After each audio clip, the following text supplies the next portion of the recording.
Bagaimana kalau perusahaan tidak membayar gaji karyawannya? Hutang. Kalau aku berutang pada satu orang saudaraku, nanti ku cari engkau di padang mahsyar, insya Allah jumpa kita. Tapi kalau yang aku berutang kepada karyawan 1000 orang, wahai perusahaan-perusahaan, kau bayarlah sekarang, daripada kau cari mereka di akhirat nanti. Sedangkan di Sumatera aja payah mencarinya, apalagi di padang mahsyar. Hai pimpinan perusahaan-perusahaan, hai manajer-manajer, hai GM. Yang Ustaz tunjuk ini siapa? Kamera. Mana tahu kebetulan dia nonton streaming. Bayar hutang, bayar. Al-wa'du dain. Janji adalah hutang, dan hutang akan diminta pertanggungjawaban di hadapan Allah. Sekecil apa hutangmu? Faman ya'mal mithqala dzarratin khairan yara. Hutang sebesar biji sawi akan dituntut di hadapan Allah Subhanahu wa taala. Bapak ibu calon jamaah haji, sebelum berangkat bayar hutang-hutang. Bapak nangis kenapa? Hutang saya banyak Pak Ustaz. Tapi bapak kaya, masa nggak sanggup bayar hutang? Bukan nggak sanggup bayar, orangnya nggak tahu di mana Pak Ustaz. Hutang apa? Dulu waktu sekolah makan bakwan 3 bayar 1.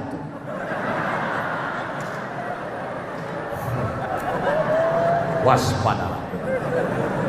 Bayar.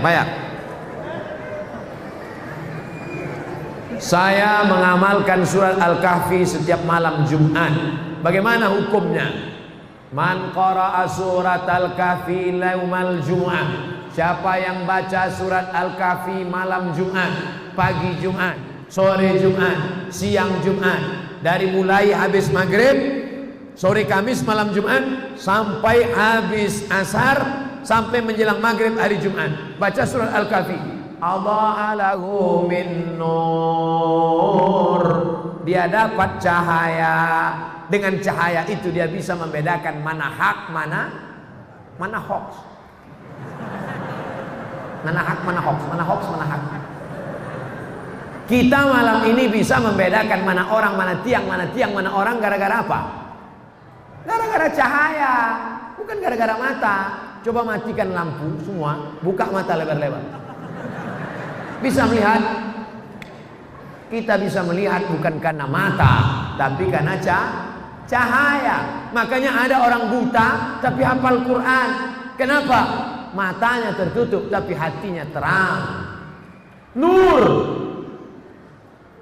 Nur cahaya. Alhamdulillah Pak Ustaz, saya sudah dapat. Bapak dapat? Iya. Kenapa? Nama bini saya Nur Cahaya. Maka siapa yang mendapatkan nur? Orang yang membaca surat Al-Kahfi hari Jumat, malam Jumat. Yang sudah mengamalkan, terus hadisnya sahih. Baik, yang belum mengamalkan, segera amalkan. Mudah-mudahan umurnya sampai hari Jumat. Saya mengamalkan bacaan Ya Razzaq urzuqnil ba'dal fana di setiap habis sunat fajar. Bagaimana hukumnya Pak Ustaz? Ya Razzaq, wahai engkau yang memberikan rezeki, urzuqnil baqa ba'dal fana. Berikan aku kekekalan setelah binasa. Setelah tanganku binasa dimakan cacing tanah, setelah mataku binasa dimakan ulat, berikan aku kekal abadi. Setelah, apakah doa ini salah? Tidak salah. Silakan amalkan. Ya Razzaq, wahai engkau yang memberi rezeki, wahai engkau yang memberi rezeki, urzuqnil baqa ba'dal fana. Berikanlah aku kekal setelah binasa. Binasa dunia, tapi aku tidak binasa. Selama doa itu tidak salah menurut akidah, maka tidak salah diamalkan. Tapi kalau diajarkan doa, wahai penjaga laut, penjaga sungai, penjaga pohon kayu, datanglah, datang. Itu doa manggil hantu. Nanti pas setelah itu hantunya datang, what can I do for you? Syukran kasiran Ustaz, afwan. Kalau ada orang menyebut syukran, terima kasih, jawabannya afwan. Menurut Ustaz, jamaah tabligh itu baik apa tak baik? Entah.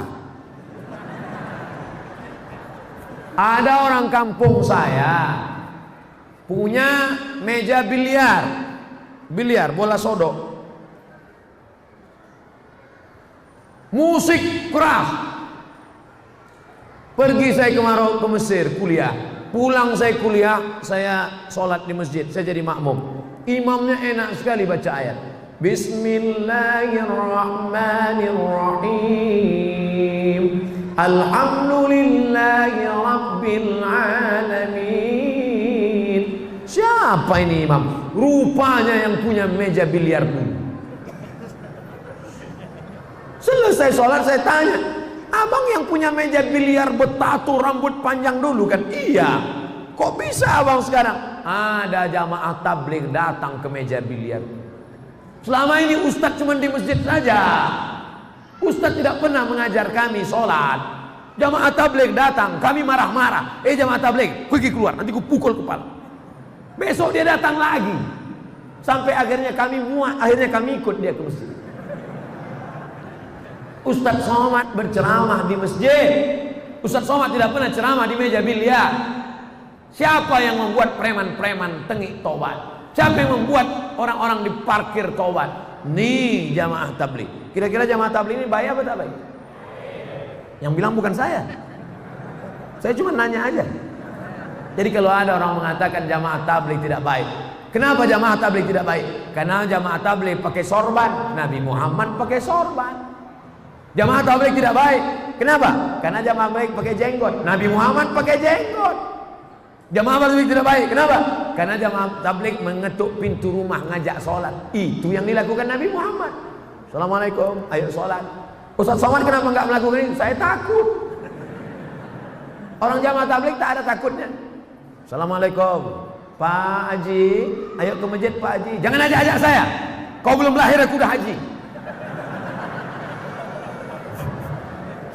Besok dia datang lagi. Assalamualaikum Pak Haji. Waalaikumsalam. Ayo ke masjid Pak Haji. Jangan ajak saya. Saya sholat di Masjidil Haram 1 rakaat, catatannya 100.000 rakaat. Udah penuh amal saya.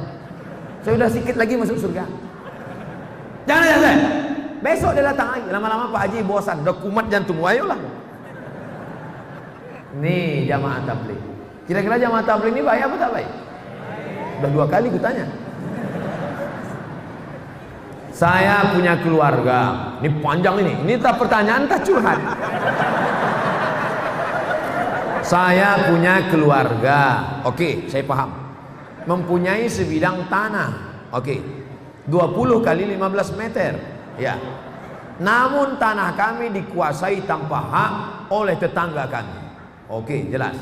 Dengan ukuran lebar 7 meter. Pertanyaan saya, apakah orang yang mengambil hak tanah kami berdosa hingga akhirat?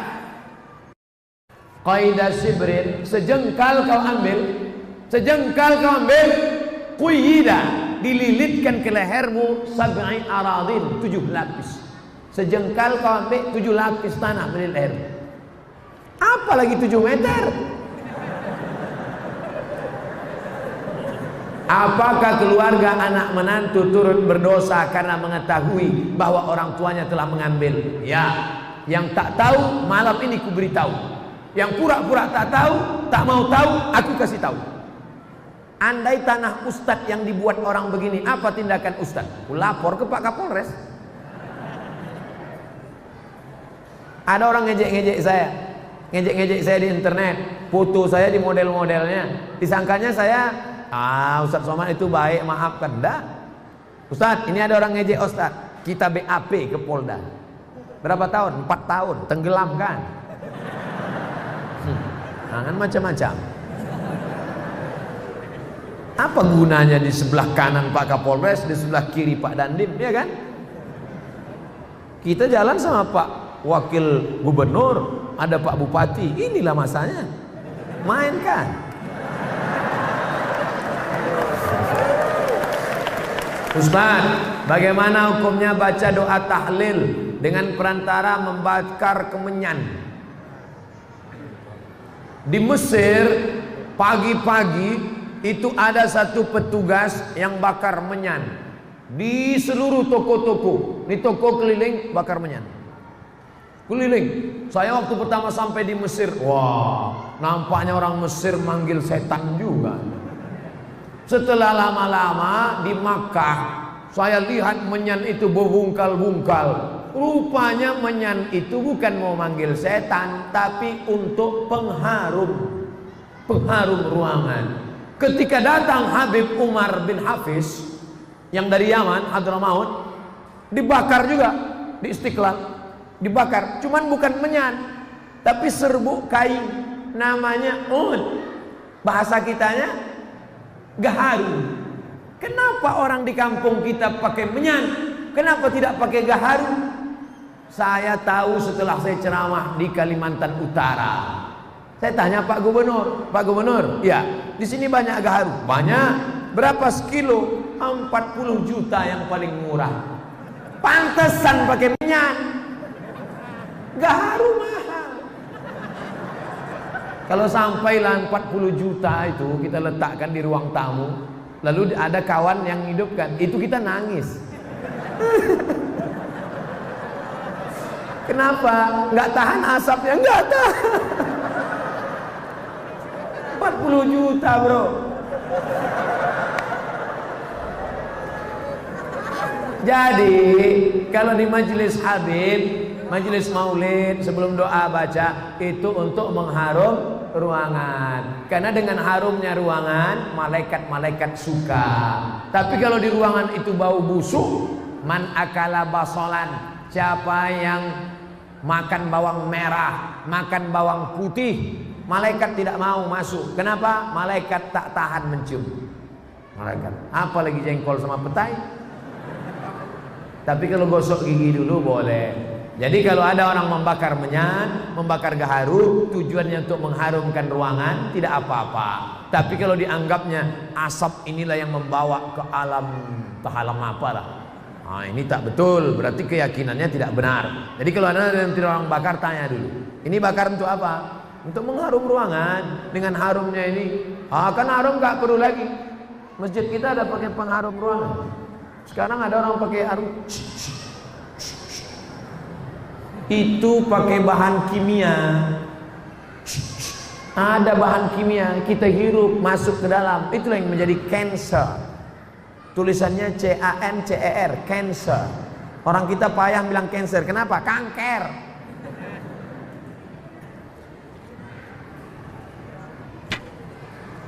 Bagaimana mengajar suami untuk selalu ke tempat majelis, sementara beliau seorang mu'allab. Doa pun kami sebagai istri sudah mendoakan Pak Ustadz. Ini kekeliruan sebagian istri-istri. Hai istri-istri, kalian banyak keliru menghadapi suami. Setelah kalian ngaji, lalu setelah itu kalian pulang ke rumah, suami kalian ceramah. Hai suami, sini sebentar. Assalamualaikum warahmatullahi wabarakatuh. Hai suami, bukan begitu caranya. Bahannya dari mulut ibu, tapi pakai lidah wali. Perempuan punya wali 6. Abang, wali perempuan ada 6. Ayah, kakek, abang, adik, abang ayah, adik ayah. 6 wali kalian, bu. Lapor ke wali, nanti wali yang menasehati dia. Menantuku, hei adik iparku, sini sebentar. Begitu. Makanya laki-laki mesti ngerti. Nanti kalau abang ipar kalian menasehati, itu bukan dia intervensi. Jangan kamu ngomong, Pak, ini keluarga kami, jangan intervensi kami. Nah, ini nggak ngerti keluarga. Ibu tetap berdoa, kami juga nanti di akhir majelis tetap mendoakan. Mudah-mudahan suami-suami ibu menjadi suami-suami yang baik-baik semua. Ahlan wa sahlan Ustadz di kota Pala, Fakfak. Semoga Allah senantiasa memberikan kesehatan dan keselamatan. Amin. Bagaimana hukumnya orang tua menolak pinangan laki-laki disebabkan karena keturunannya, padahal laki-laki tersebut baik agamanya? Hai para jomblo-jomblo, tenang, Allah bersama kalian. Takbir. Kuat takbir jomblo. Hai bapak-bapak, hai ibu-ibu yang punya anak gadis, dengar baik-baik. Idza ja'akum man tardawna dinahu, kalau datang kepadamu laki-laki baik agamanya, wa khuluquhu, baik akhlaknya, baik agamanya, baik akhlaknya, 2 saja. Jangan kau cari macam-macam, dua saja. Baik agamanya, baik akhlaknya. Fazawwijuhu, nikahkan dia dengan anak gadismu, nikahkan dia dengan adikmu, nikahkan dia dengan cucumu. Illa taf'alu, kalau itu tidak kau lakukan, takun fitnatun fil ardi wa fasadun arid, akan terjadi fitnah yang besar. Kalau mahar mahal, maka zina murah. Maka kalau datang nanti anak lajang ini meminang anak gadismu, meminang adikmu, meminang cucumu, baik agamanya, baik akhlaknya, nikahkan. Siap? Yang bilang siap itu yang punya anak gadis, bukan yang mau minang.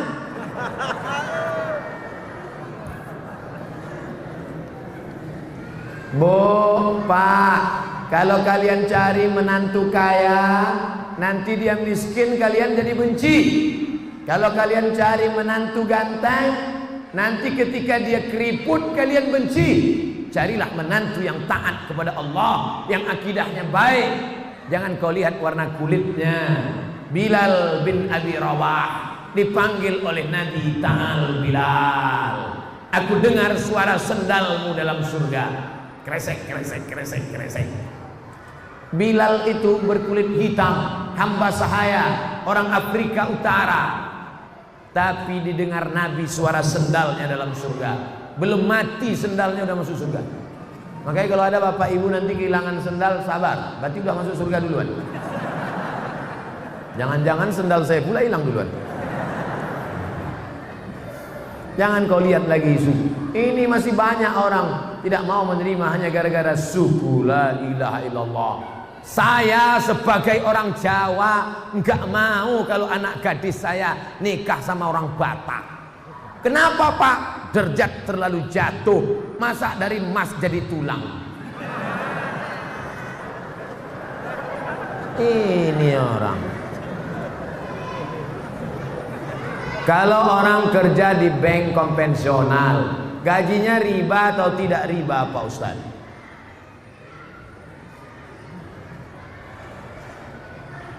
La'anallahu akilar riba. Allah melaknat orang yang makan riba. Wa mukilahu, orang yang mewakilkan, orang yang dibeli, orang yang diberi. Yang pertama yang makan, yang kedua yang diberi. Wa katibahu, pegawai pencatat administrasinya. Wa syahidaihi, yang menjadi saksinya. Kulluhum sawa, keempat-empatnya makan riba. Saudaraku yang di konvensional, pindah kalian ke BNI Syariah, Bank Syariah Mandiri, Bank Muamalat. Gak bisa Pak Ustadz, belum ada. Oke, mudarat boleh. Darurat tingkat tinggi. Ustadz, kalau saya keluar dari sini, istri saya sedang hamil tua, motor saya masih kredit rumah. Stop, jangan cerita, aku tak tahan mendengar. Oke, kerja aja situ sampai dapat kerja yang lain. Nanti kalau sudah dapat kerja lain, resign dari situ. Ustaz, bagaimana batas-batas wanita berhias keluar rumah, pakai make up? Banyak perempuan sekarang mukanya putih, tangannya hitam.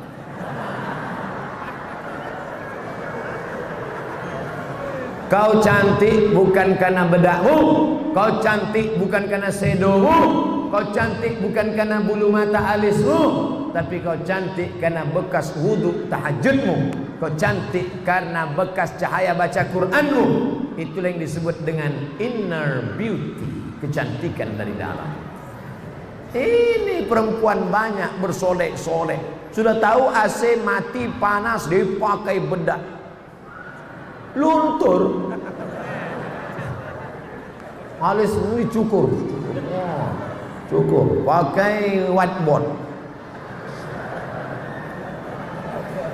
Oh gitu panas meleleh. Panas ya, iya. Orang senyum semua. Senyum, apa tak senyum, nengok tuyul. Pulang ke rumah mati lampu. Assalamualaikum. Assalamualaikum bang. Istri buka pintu. Allahu qayyum la ta'khudhuhu sinatun wa la nawm lahu ma fis samawati. Ini hantu kok enggak pergi? Ini istrimu bang. Jangan bersolek-solek jahiliyah. Ustaz, saya ini mukanya pucat. Muka saya pucat Pak Ustaz. Nanti kalau saya nggak pakai bedak, orang nyangka saya sundel bolong. Pakai natural, sekedar warna kulit boleh. Pakai minyak wangi menghilangkan bau ketiak, bau bawang boleh. Tapi kalau sampai bau parfum dipakai di luar, imam hilang konsentrasi. Wala na'budu ma'abattum wala tum'abiduna wala na'budu ma'abattum sampai hilang lakum dinukum waliyani. Yang biasa sekedar menghilangkan bau ketiak boleh, itu namanya natural. Bagaimana konsep pendidikan anak dalam Islam? Sejak dalam kandungan hingga jadi anak soleh, hafiz Quran 30 juz. Ada orang mengatakan mendidik anak itu sejak SD. Sejak SD baru bisa dididik. Ada lagi yang mengatakan mendidik anak sejak pandai berjalan. Tapi yang paling tua pendapat, mendidik anak adalah sejak mencarikan ibunya. Aminah ibunya, maka lahirlah anaknya Al-Amin.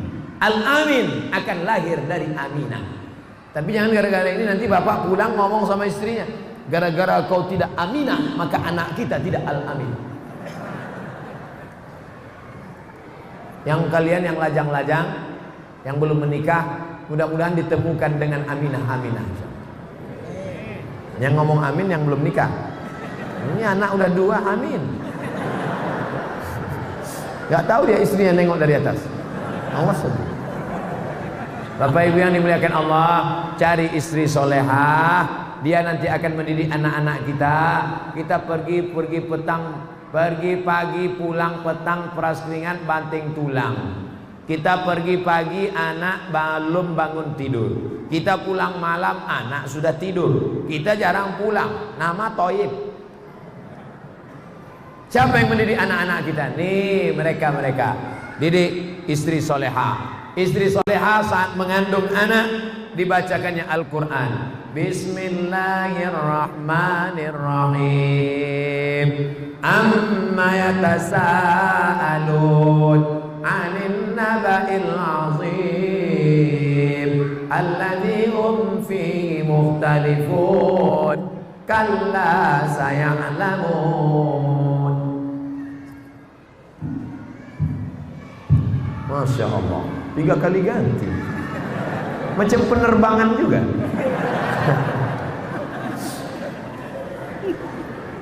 Istrinya soleha. Istri soleha tadi waktu hamil banyak-banyak baca ayat.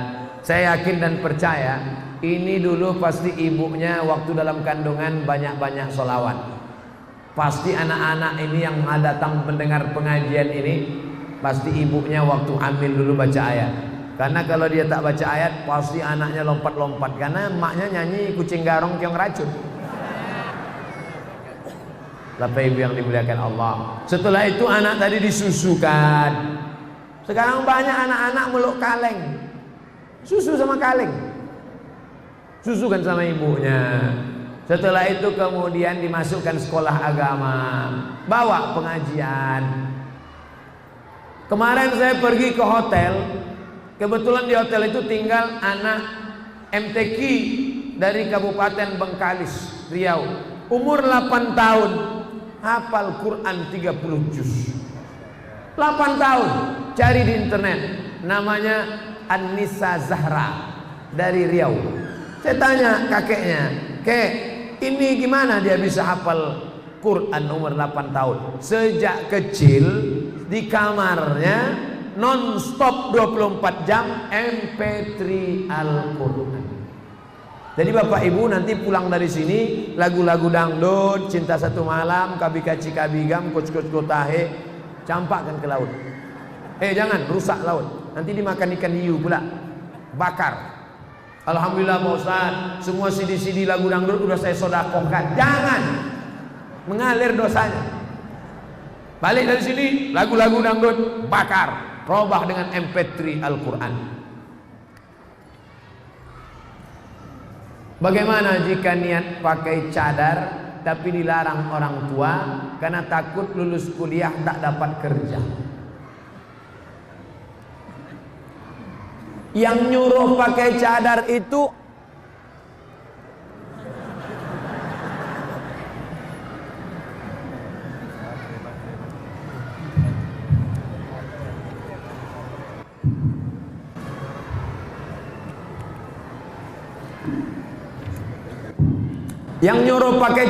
itu Allah apa ustaz? Saya ulang sekali lagi. Yang nyuruh pakai cadar itu Allah apa ustaz? Allah. Yang ngasih rezeki itu Allah apa ustaz? Allah. Kenapa takut pada kerja padahal yang ngasih rezeki Allah, yang nyuruh pakai cadar Allah? Ikhtilaf antara wajib tak wajib. Saya tak mempermasalahkan. Yang sudah pakai cadar bagus. Itulah akidah. Mana akidah kita? Ibu-ibu jangan takut. Kau jangan pakai jilbab, nanti nggak laku. Kau jangan pakai cadar, nanti nggak kerja. Di mana letak iman kita? Di mana letak keyakinan kita? Bukan satu pintu rezeki yang diberikan Allah. Ibu-ibu yang punya anak gadis, mau dia pakai cadar, alhamdulillah. Jangan takut rezeki. Ya Razzaq, wahai engkau maha pemberi rezeki. Wa ma min dabbatin fil ard, tidak ada satu binatang yang melata di atas muka bumi melainkan Allah yang memberikan rezekinya. Cicak itu melata, tak bisa dia ke darat, cicak di dinding-dinding. Tapi makanannya luar biasa. Cicak itu makanannya bukan tanggung-tanggung, helikopter dia makan. Allah menjamin rezeki. Kenapa takut?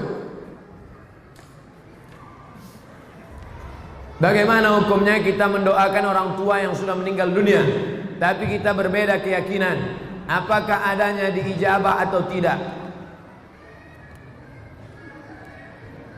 Yang berbeda agama ada dua doa. Doa ketika masih hidup, Allahumma hdi qaumi fa innahum la ya'lamun. Berikan hidayah.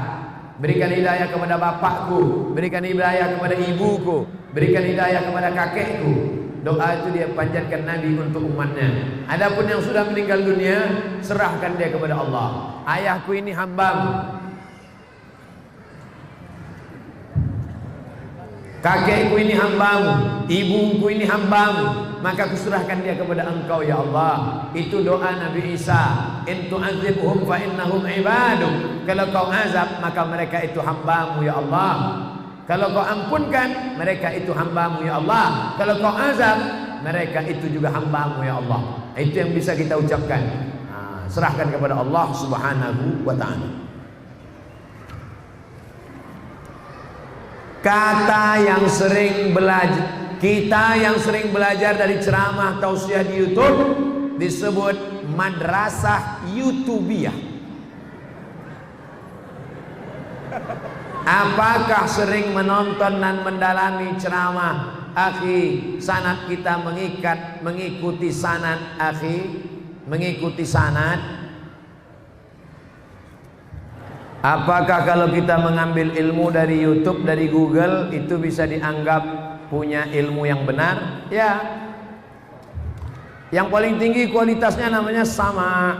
Sama itu artinya mendengar langsung. Saya mendengar hadis ini dari Syekh Mahmud Abu Hashim. Syekh Mahmud Hashim mendengar hadis ini dari Sayyid Muhammad. Sayyid Muhammad mendengar hadis dari Sayyid Alawi. Sayyid Alawi mendengar hadis dari Sayyid Abbas Al-Hasani Al-Maliki. Sampai sanadnya kepada sahabat Nabi namanya Abdullah bin Amr bin As. Abdullah bin Amr bin As dari Nabi Muhammad sallallahu alaihi wasallam. Itu namanya sama, namanya sama. Bagaimana kalau kami dari buku Pak Ustaz? Buka buku, ambil hadis, namanya wijadah. Wijadah namanya. Tetap diakui, cuman kualitasnya bawah. Begitu juga dengan mendengar tidak langsung dari tape recorder, dari MP3, maka itu bisa juga. Yang penting ustadznya ada. Ada ustadznya di alam nyata. Bapak Ibu yang selama ini mendengar saya di YouTube, kira-kira Ustadz Somad itu ada tak di alam nyata? Inilah makanya malam ini dia datang mau nengok. Ada rupanya.